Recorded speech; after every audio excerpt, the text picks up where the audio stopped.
espelhar o São Paulo seria uma boa para a segunda? Ele está perguntando se o Palmeiras espelhar o esquema tático, né? E praticamente tentar travar o São Paulo ali. Eu acho que o Abel vai manter o mesmo esquema, cara. A gente vai falar disso aqui. O Vitor Roque pode estrear já, né? A gente pode debater se o Vitor Roque já estreia como titular ou não. Ele poderia entrar no lugar do Flaco ali, jogar ao lado do Estevão e do Facundo. Mas eu acho que o Abel vai manter o mesmo esquema, cara. A única coisa que pode mudar é ter algumas alterações, como, por exemplo, o Piquerez no Vanderlan, né? O Piquerez voltou a treinar, então praticamente vai ter... Pontual, né? 5 dias de preparação aí. Podemos ter algumas trocas pontuais. O próprio, não sei se o Gomes vai ter condição de jogo, mas uma troca entre Gomes e Mikael, ou Naves e o Mikael. Não sei se ele vai manter o Mikael como titular, né?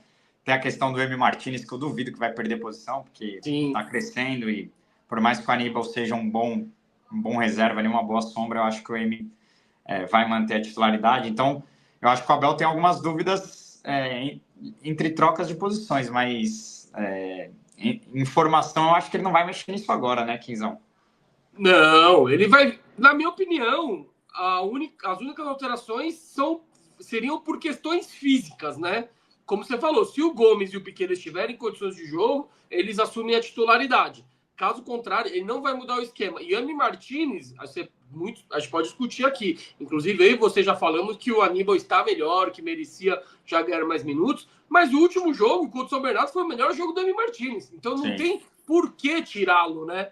Seria, eu acharia, eu estranharia a substituição do Emi Martinez pelo Aníbal. Agora, talvez uma outra substituição poderia ser do Vitor Roque no lugar do Flaco Lopes, né? Eu tenho uma opinião, você tem outra, você acha que o Flaco vai ser mantido, inclusive o Flaco jogou bem contra o São Bernardo, né?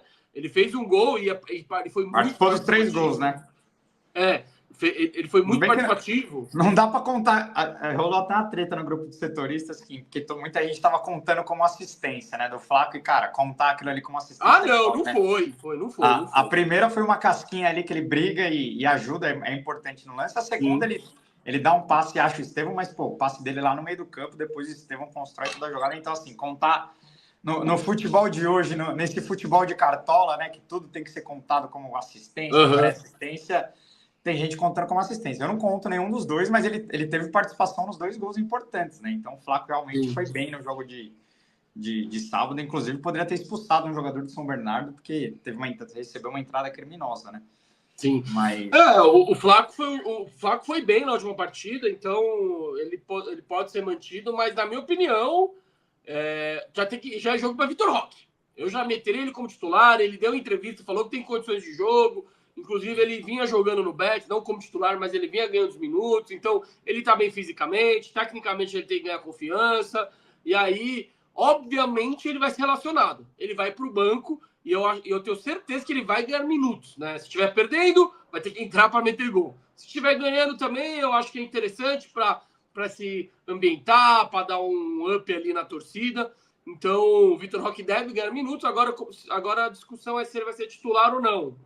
Se fosse para chutar, eu acho que ele seria reserva, porque o Flaco foi muito bem contra o São Bernardo. Mas os demais é isso aí, né? Você que tem informação, você falou que o Piquerez está aí chegando na fase final ali da recuperação, então talvez pode ter condição de jogo. Eu acho que depois da contratação do Vitor Roque é a melhor notícia da semana, né? Porque o Piquerez é um titular absoluto e ele e o Vanderlan tem um abismo de diferença na questão técnica. Então, Palmeiras vem sim como favorito. Eu ouso dizer que é o melhor momento do ano, né, do Palmeiras, na questão de futebol, na questão do relacionamento da torcida com a diretoria. Então, e de confiança também, né? O time ganhou muita confiança após aquela classificação sofrida ali contra o Mirassol. Além time mais leve. Exato, tem a questão da classificação, né? A gente pode discutir a questão do regulamento, né? Porque foi o 4º melhor no geral, mas enfim, se classificou e foi bem contra o São Bernardo também, né? Isso também tem que se levar em consideração, e contratou 9. Então, junta tudo isso, o palmeirense está mais calmo. E aí, só que é o seguinte, tem que passar a segunda-feira, porque se cair, irmão, já começa o vulcão de novo em erupção, aí começa, São Paulo vai começar a zoar, vai falar que é freguês, e todo aquele papinho. mas a torcida hoje vive o melhor momento da temporada. Tem um cara comentando umas asneiras aqui que, cara, esse tipo de pensamento o palmeirense não pode nem passar a ter. Que Palmeiras, o Abel treme pro São Paulo.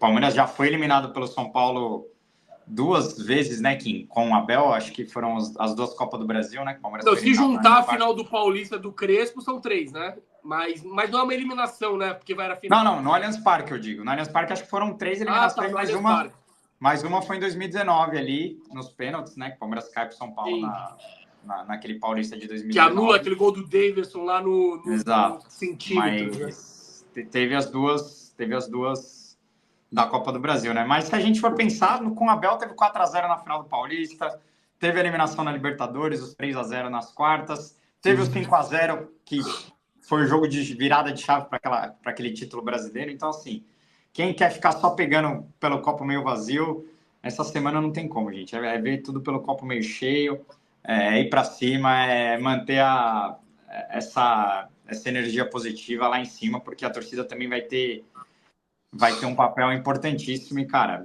é construir um ambiente tipo 2008 mesmo, quando a diretoria deles quis fugir do Palestra, o Palmeiras levou aquela semifinal de Paulista para o Palestra, e o Palestra ficou um inferno. Então, assim, é desse tipo de energia que o Palmeiras precisa, não ficar, que o Palmeiras pipoca, pipipi, popopó. Cara, sei lá, eu acho péssimo esse tipo de pensamento e vou coibir isso até segunda-feira, porque realmente o Palmeiras tem que ir para cima e esquecer retrospecto e números. E, cara, cada jogo é uma história. E o Palmeiras tem que ir para cima. O Lucas Albuquerque está falando aqui, esse é o jogo da demissão do Zubeldia. Eu vou falar sobre essa questão do Vitor Roque, porque assim, não tem informação, ele não treinou ainda, acho. Chegou na segunda-feira, fez alguns exames. Cara, ontem... Só desculpa interromper, eu assisti o podcast... ele pode até ter treinado ontem à tarde. Então, exatamente. Eu assisti o podcast lá do Vitor Roque na TV Palmeiras, e o Luizão, que é o host ali da entrevista, ele fala, a gente tá gravando aqui, daqui a pouco, depois da gravação, ele vai almoçar e vai treinar à tarde com o elenco. Então, eu creio que ele deve ter treinado sim, Gabrielzinho. Mas, enfim, desculpa interromper, manda aí. Não, é isso. Já fez o primeiro treino ontem à tarde. Mas, eu conhecendo o Abel, eu acho que ele vai manter o Flaco, tá?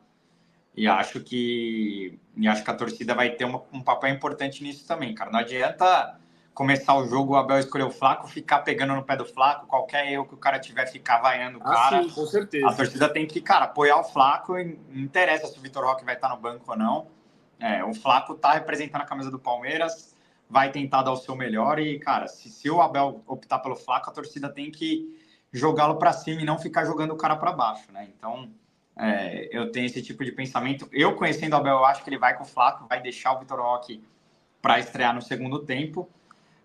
Mas claro que a pressão da torcida vai ser para o Vitor Roque já estrear como titular, né? Mas vamos ver como vai ser o desenrolar dessa semana. O Abel pode treiná-lo e já utilizá-lo, né? O Mikael mesmo chegou e foi titular muito rápido, né? Então, depende, né? O Abel não tem uma fórmula certa, né? Tem jogadores que demoram. O Emiliano Martinez, por exemplo, foi um cara que chegou e demorou umas 2, 3 semanas para estrear. Já o Mikael chegou e já jogou, né? Então, assim, não dá para a gente imaginar o que ele vai fazer, mas eu conhecendo o Abel, eu acho que ele vai com o Flaco como titular e vai deixar o Vitor Roque para o segundo tempo. Felipe